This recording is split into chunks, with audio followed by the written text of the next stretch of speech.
Hey everyone, it's Nico, and in this video, I'm going to be showing you three awesome indie games that I've been playing over the last few weeks. Now these games have been out for a while, so I'm not going to do my normal review shtick. There's really no reason for me to just do a vanilla review of each game because there's already a bunch of reviews out there. Anybody looking for just a regular review probably already knew about the game and watched one. So in this one, I'm going to showcase all three games. They have nothing in common other than I really enjoyed them and wanted to talk about them. So I hope you guys enjoy this video, and let me know in the comments below if you've played any of these before and what you thought. And if you haven't played any of these before, if you plan on picking one of them up, please let me know down below. I love reading and responding to as many comments on my videos as I can. As always, I appreciate you watching, so let's get into the first game. Come on, Nugget. Oh, this is it. Our adventure begins. Let's make sure everyone's safe. Now, the first game I've got here is called Paperklay. Now, this one's only been out for a few weeks at the time of recording this. They advertise it as a collectathon 3D platformer, and it's technically accurate, but it definitely doesn't have as many collectibles as a lot of other games do in that specific genre. Now here you're gonna play as a buddy duo, very similar to Banjo-Kazooie, which was clearly an inspiration for the game, so much so that they got Grant Kirkhope, the composer of that game, to be a guest composer on this one. And the music as a whole is really good. I enjoy the visuals. I do really like the paper craft aesthetics of the game. It suits the tone really well and the style. And the dialogue as well, which is pretty charming, at times funny, but probably the lowest point of the game is the voice acting could be kind of spotty. Some of it's really good, some of it's just okay.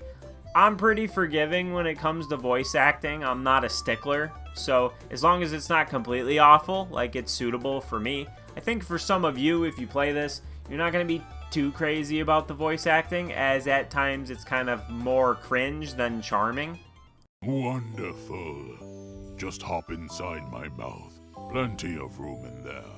If it gets chilly, feel free to start a small fire. But as far as the gameplay goes, they play it pretty safe here. Like, your moveset is similar to just about every other 3D platformer that's ever come before it. You have a glider, so you can float slowly.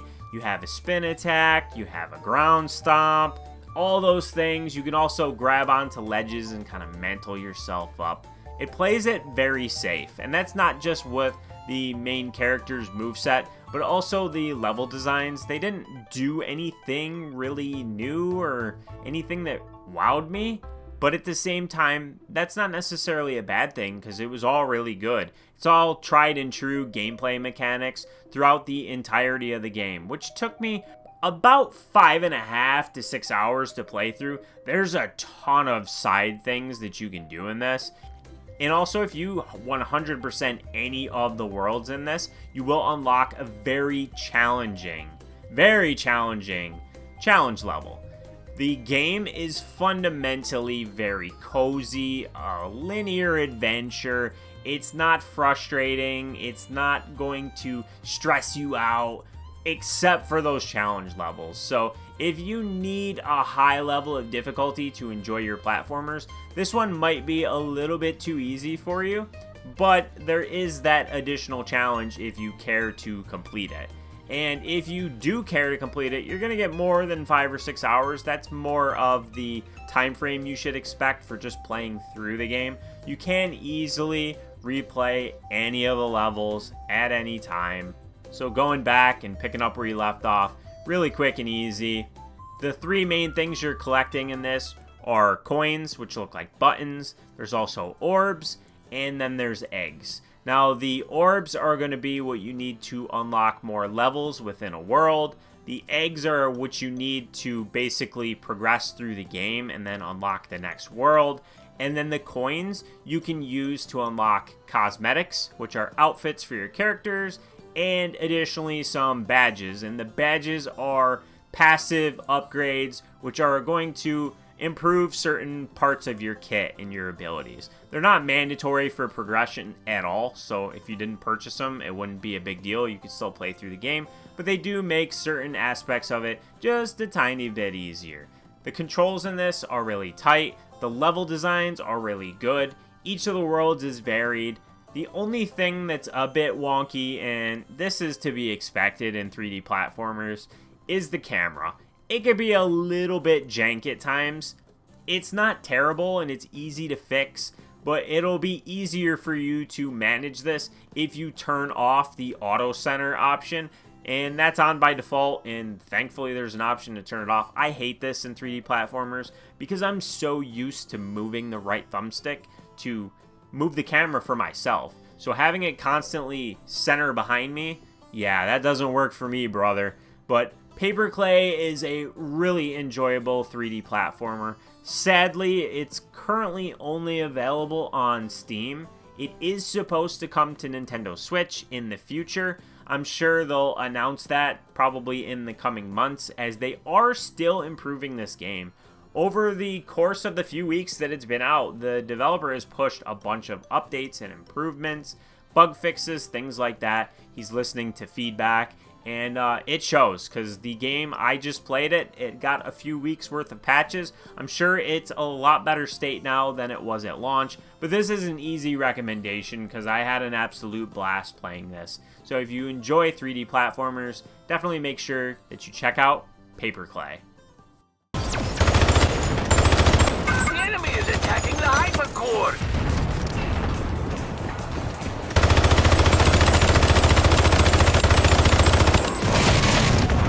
Gaze on thither. Then the next one I've got for you here is an oldie but goodie, and probably a lot of you have already heard of this one because it definitely got a lot of notoriety for its aesthetics since you play as toys, and this is Hypercharge Unboxed, which is a 1 to 4 players online or local co-op first person and third person shooter where you basically defend hypercores. So it's got a tower defense element to it. It also has a lot of platforming. There's a lot of collectibles and mission objectives and optional objectives. You can play this versus as well, which I wouldn't expect for many of you to be interested in that in an indie game. But if you are, just full disclaimer that the PvP modes are not going to have an active online community, and that's even with the crossplay, because this one is out on Steam, it's on Nintendo Switch, it recently came out on PlayStation, and it's been out on Xbox since last year, which is when I originally played it, and then I dove back into it recently to complete it, and this game takes a long time to 100%. So the fact that I cared enough and enjoyed this game enough to go ahead and do that by myself, playing with the CPU on the hardest difficulty settings, should tell you just how much I enjoyed this one. So the reason why I mentioned that it could be first person or third person is because you can toggle between the two. And that's a great thing, because a lot of the platforming requires you to be in third person to be able to see what you're jumping to, where you're going. And then the first person's really great for the campaign, but not so good for the PvP, because obviously third person gives you the advantage of being able to see around corners and stuff before you actually turn the corner. But I'm not going to really talk about the PvP. Just be aware that there is local and online PvP there. The campaign is 14 missions. There's a bunch of different weapons: assault rifles, flamethrowers, ice guns, laser guns, missile launchers, lots of different things. There's different attachments that you can put on your gun, like flashlights, radars, all sorts of things. It has a lot of futuristic weaponry, and like I said, your main objective in this is to defend your hypercores. Now, to do this, you need to protect them from waves of enemies coming in on each level, yes, but there are batteries you need to slot into each hypercore. Now, these are important because they power the shield for the core, so if it takes damage, it's not losing health, and they also power a lot of the traps that you can place around the cores in these very specific squares that are laid out for you. You can't put traps anywhere like you can in other games like this. Like, it reminds me a lot of the Orcs Must Die series, right? Where you're trying to protect something and you're eliminating waves of enemies. But that, you have much more freedom. This, you have to be very, very strategic because you only have certain spots where you can put these traps. They call them buildables. I'm going to call them traps. There's a plethora of different types of enemies that have strengths and weaknesses. Certain traps are good against certain enemies. You have a currency system, so you can't really build willy-nilly. You have to try and collect coins, eliminate enemies to earn more. There's a lot going on here, but I hope the one thing you're taking away from the footage is that it's a really enjoyable game. And if you have nobody to play with, I don't want you to be scared to play this. Trust me when I tell you, the CPU is pretty good, and they're going to pull their weight in terms of eliminating enemies. But what they're not going to do is collect things for you. They're not going to really help you with any of the objectives. They will place traps down, which, bless their hearts, at least they're trying to help you. But most of the time, you're going to sell them, which thankfully gives you the currency when you sell their traps, and then put down whatever you want. Each mission, you can only take 3 traps with you, so that does introduce a little bit more difficulty versus if you brought teammates with you, because you can each take 3 different buildables, and then you don't have to worry, right? You have plenty of variety. So you have to be really strategic in this if you play by yourself. But I did play through it on normal last year in co-op with a friend, had a blast, decided to dive back into it on expert, got a diamond rank on everything, which is pretty challenging. And then there's a nightmare mode, which is the highest difficulty, and I managed to do it with the CPU as my partners. So you can absolutely play through this by yourself if you want. And if you decide to play this locally with a friend, this has some serious, like, PS2, N64 era vibes of unlockables, and I love that about it. You're constantly unlocking different cosmetics and buildables. There's a whole bunch of cheats. This game is clearly inspired by like Perfect Dark, Time Splitters, those types of games, because there's so many different things to unlock here, and that's what took me the longest to get the 100%. But everything you're doing, it's constantly rewarding you for playing, and it doesn't nickel and dime you with microtransactions. And that's something that I miss about modern gaming. I miss so much when I could just play and unlock things. You don't have to whip out your credit card every time you want a new cosmetic or mode or something like that. So this game is a lot of fun. Boss fights are pretty intense. Defending your cores could get pretty hectic. This is just a good time. That's all I have to say about Hypercharge Unboxed, is that this is a good time. Whether you play it single player or co-op, doesn't matter. I promise you'll have fun. So check this one out on your platform of choice, since it's now pretty much available on everything.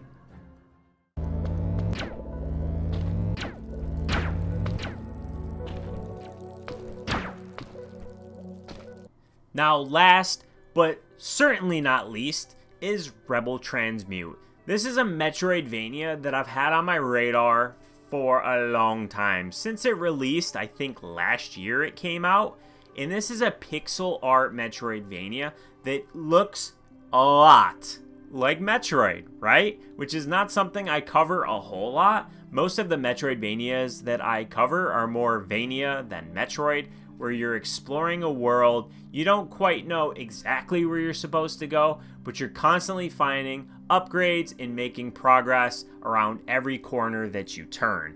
And for some of you, I do understand you're probably not going to like that it doesn't hold your hand. It mostly cuts you loose, and you're going to spend a lot of time playing this where you'll wander around and have no idea exactly where you're supposed to go, but eventually you're going to stumble on a boss or an up that you need to progress in a whole bunch of areas that you've seen previously but knew you were missing something.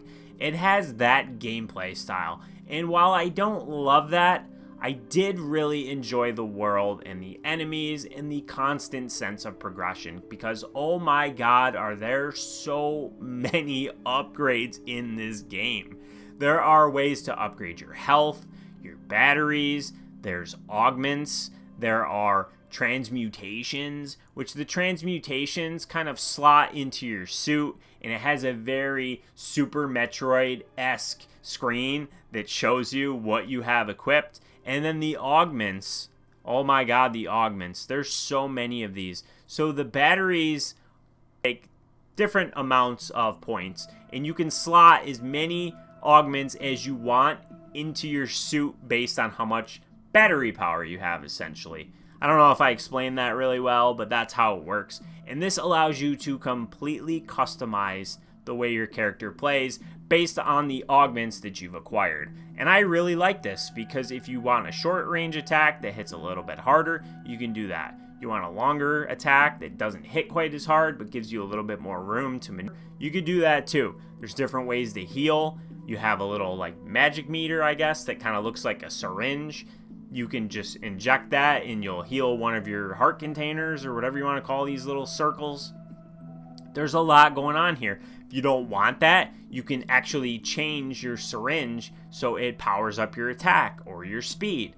There's a lot of variables that go into how you choose to kit yourself out and play the game. Rebel Transmute in the beginning is pretty easy, but then the further you get into it, when it really kind of takes off the training wheels, is when it gets difficult, because you could start to stumble in areas. You could then take some risks, which will ultimately lead to your demise. And when you die in this, you actually lose one of your health containers and it drops it where you died. Now, there's two ways to reacquire this. You can either just pay some of your currency, which from my experience, you're going to have a ton of anyway, so it's not really a big deal to just do that. Or you can go back and recover it. So when you're missing one of your containers, it's going to be like X'd out and you can't use it. So either you pay to reacquire it or you go grab it. That's a bit of a unique element to the game, I guess. But again, currency's pretty plentiful here, and you're probably not going to need to go get it unless you're going back that way anyways. Has some really epic and challenging boss fights, a lot of enemy variety, and a heavy emphasis on platforming, especially the further you get into the game, because you gain more abilities. You have a Mega Man slide, you can dash through the air, you can bounce off enemies, you can bomb jump, and these are just some of the things that you're gonna have to do and master within the first few hours of the game, and it kind of just stacks up one on top of the other, and you're gonna have to combine these platforming elements to each other to get through some pretty tricky sections. So this one definitely carries a higher level of challenge, I think, compared to the other games I've got on this list. Although I guess Hypercharge can be challenging too, depending on your skill level with that style of game. But this one is definitely hard, and boss fights and things are going to take you some trial and error before you learn their patterns. I'm having so much fun, and I'm still playing this one, but I definitely played enough of it where I felt comfortable talking about it. And I know you guys ask me this all the time. Is there a physical release? Whenever I cover games, I usually get a comment like, hey, is there a physical? Well, there's not right now for Paperklay. There's not right now for Hypercharge, at least to my knowledge.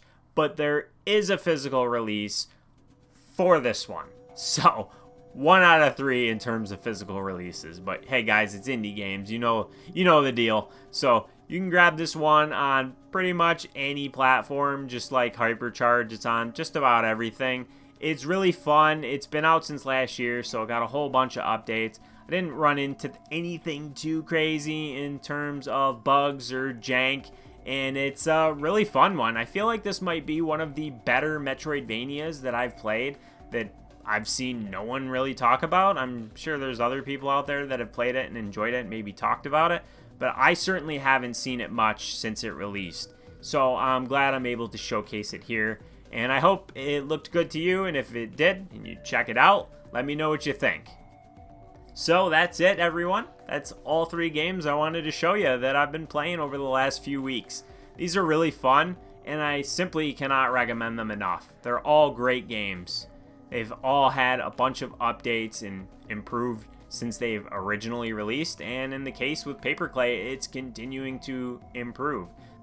That's all I've got, so I hope you enjoyed this video. If you did, make sure to give it a like, comment below, and let me know what you thought of these games, and subscribe if you haven't done so already, and if you have, hey, appreciate you being here.